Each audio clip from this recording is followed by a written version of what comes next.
বিসমিল্লাহির রহমানির রহিম। আসসালামু আলাইকুম। আমি আহমেদ তাহা, দি মুসলিম রাইডার।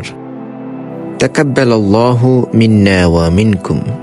ঈদ মুবারক। আশা করি আপনারা সবাই ভালো আছেন। আজ অনেক বছর পর ঈদ উল ফিতরের জামাত উপশহর আই ব্লক মাঠে অনুষ্ঠিত হতে যাচ্ছে। আবহাওয়া প্রতিকূলতার জন্য অনেক বছর যাবৎ মাঠের মধ্যে ঈদের নামাজ আদায় করা সম্ভব হচ্ছিল না। তবে এবার মাশাআল্লাহ আবহাওয়া অত্যন্ত অনুকূলে, তাই উপশহর কল্যাণ পরিষদের আয়োজিত ঈদের জামাত আই ব্লক মাঠেই অনুষ্ঠিত হয়।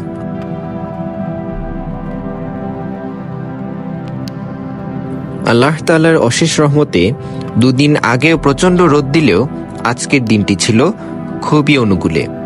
সমস্ত শাহজালাল উপশহর নিবাসী আই ব্লক মাঠে এসে ঈদ উল ফিতরের পবিত্র নামাজ আদায় করি।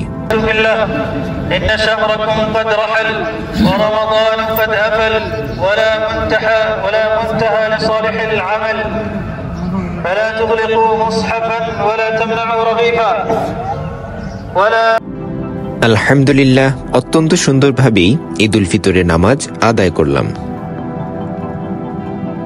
ইনি আমার বাবা মাওলানা কাজী হুসাইন আহমদ। শুরু হয়ে গেল কোলাকুলি পর্ব। অমন রমজানের ওই রোজা শেষে এলো খুশির ঈদ, তুই আপনাকে আজ বিলিয়ে দেশন আসমানে তাগিদ। নামাজ শেষেই সোজা চলে যাচ্ছি বড় চাচার বাসায়। নাস্তা করার পর চলে যাব বড় চাচা জনাব মরহুম শফিকুল ইসলামের কবর জিয়ারত করতে। সাথে ছিলেন উনার একমাত্র ছেলে রাফাতুল ইসলাম ভাইয়া। চলে আসলাম দরগা মহল্লা গুরুস্তানে। আল্লাহুম্মা ইন্নাকা আফুউন তুহিব্বুল আফওয়া ফা'ফু আন্না।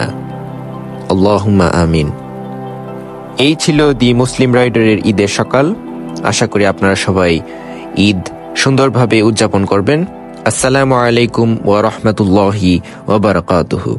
ঈদ মুবারক।